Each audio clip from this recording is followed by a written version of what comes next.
Welcome back to my channel Bina Pani English academy. আজকে আমি তোমাদেরকে পশ্চিমবঙ্গ মধ্যশিক্ষা পর্ষদের ক্লাস 5-এর 3 এবং 4 নম্বর পেজের ম্যাথ সলভ করাবো। তো দেখো, এই 3 এবং 4 নম্বর পেজের ম্যাথ করতে গেলে আমাদেরকে প্রথমে একক, দশক, শতক এবং হাজার এই সংখ্যাগুলো জানতে হবে। একক হচ্ছে 1 থেকে 9 অবধি যতগুলো সংখ্যা আছে সবগুলো এককের ঘরে বসে, এবং দশক হচ্ছে 10 থেকে 99 অবধি যতগুলো সংখ্যা আছে সবগুলো দশকের ঘরে বসবে, এবং শতক হচ্ছে 100 থেকে 999 অবধি যতগুলো সংখ্যা আছে সবগুলোই শতকের ঘরে বসে, এবং 1000 থেকে 9999 অবধি যতগুলো সংখ্যা আছে সবগুলোই হাজারের ঘরে বসে। তো চলো, আমাদের বলেছে সংখ্যা দেখে বল আঁকি। তো প্রথম সংখ্যা হচ্ছে 24। এই 24কে আমরা সবসময় যে সংখ্যাগুলো লিখবো এককের ঘর থেকে লিখে আসতে হবে। তো দেখো, এককের ঘরে আমি 4 লিখেছি এবং দশকের ঘরে 2 লিখেছি। তো এককের ঘরে 4, এই কারণে আমরা 4টে বল এঁকেছি, 1 2 3 4, এবং দশকের ঘরে 2 আছে, এই কারণে 2টো বল এঁকেছি, 1 2। এরপরে দেখো 59 আমরা এককের ঘরে 9 লিখেছি এবং দশকের ঘরে 5 লিখেছি। যেহেতু এককের ঘরে 9 আছে, এই কারণে 9টা বল আমরা এঁকেছি, 1 2 3 4 5 6 7 8 9, এবং দশকের ঘরে 5 আছে, এই কারণে 5টা বল এঁকেছি, 1 2 3 4 5। এবার নেক্সট ম্যাথ দেখো,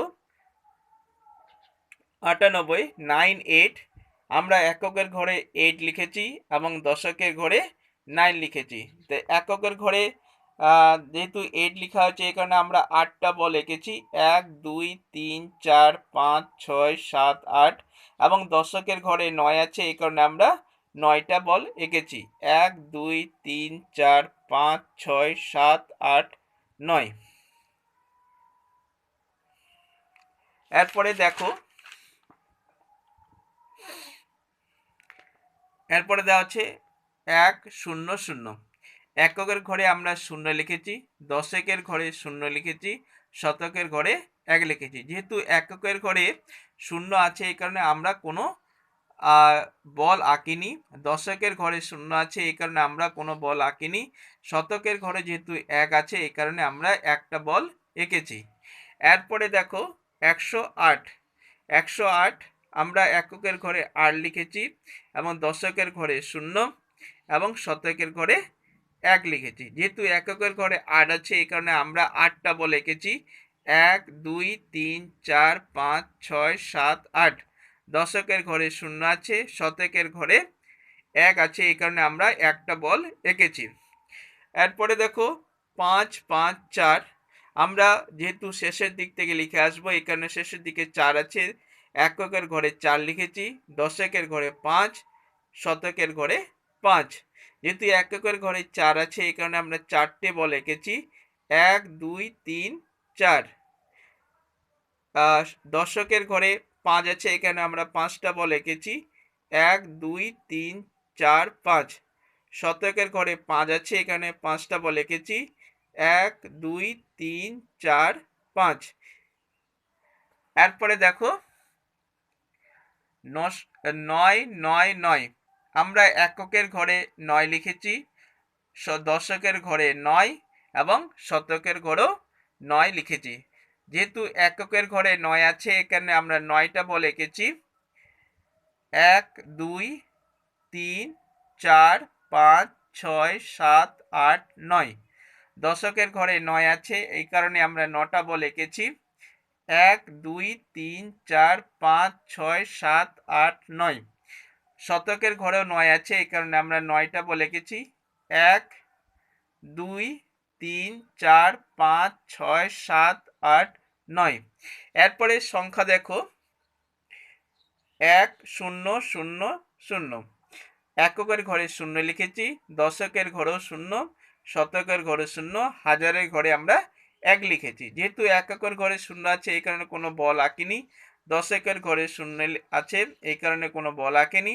শতকের ঘরেও 0 আছে, এই কারণে কোনো বল আঁকিনি। হাজারের ঘরে 1 আছে, এই কারণে আমরা একটা বল এঁকেছি। এরপরে দেখো 3 4 1 3, যেহেতু একক ঘরে আমরা 3 লিখেছি, দশকের ঘরে 1 লিখেছি, শতকের ঘরে 4 লিখেছি, হাজারের ঘরে 3 লিখেছি। যেহেতু এককের ঘরে 3 আছে এই কারণে আমরা 3টে বল এঁকেছি, 1 2 3। দশকের ঘরে 1 আছে এই কারণে একটা বল এঁকেছি, শতকের ঘরে 4 আছে এই কারণে আমরা 4টে বল এঁকেছি, 1 2 3 4। হাজারের ঘরে 3 আছে এই কারণে আমরা 3টে বল এঁকেছি, 1 2 3। এরপরে নেক্সট ম্যাথ দেখো। নেক্সট ম্যাথ হচ্ছে, বলছে বল দেখে সংখ্যা লিখি। আমাদের এখন বল দেখে নাম্বার লিখতে হবে। কি করে দেখো, এককের ঘরে বল আছে 1 2 3 4 5 6 7, 7টা বল আছে এই কারণে 7 লিখেছি। দশকের ঘরে কোনো বল নেই এই কারণে আমাদেরকে 0 লিখতে হবে। শতকের ঘরে কোনো বল নেই এই কারণে 0 লিখতে হবে। হাজারের ঘরে আছে 1 2 3 4 5, 5টে বল এই কারণে 5 লিখতে হবে। তাহলে এই ঘরে আমাদেরকে লিখতে হবে 5 0 0 7। এরপরে দেখো, এরপরে এককের ঘরে 2 আছে, দুটো বল আছে এই কারণে আমরা 2 লিখেছি। দশকের ঘরে দুটো বল আছে এই কারণে 2 লিখেছি। শতকের ঘরে কিছু নেই মানে 0 লিখব। হাজারের ঘরে দুটো বল আছে এই কারণে আমরা 2 লিখেছি। তাহলে আমরা সংখ্যা লিখতে পারি 2 0 2 2। এরপরে দেখো, এককের ঘরে কিছু নেই মানে হচ্ছে 0। দশকের ঘরে বল আছে 1 2 3 4 5 6, 6 আমরা লিখেছি। শতকের ঘরে 1 2 3 4, 4টে বল আছে এই কারণে আমরা 4 লিখেছি। হাজারের ঘরে 1 2 3, 3টে বল আছে এই কারণে আমরা 3 লিখেছি।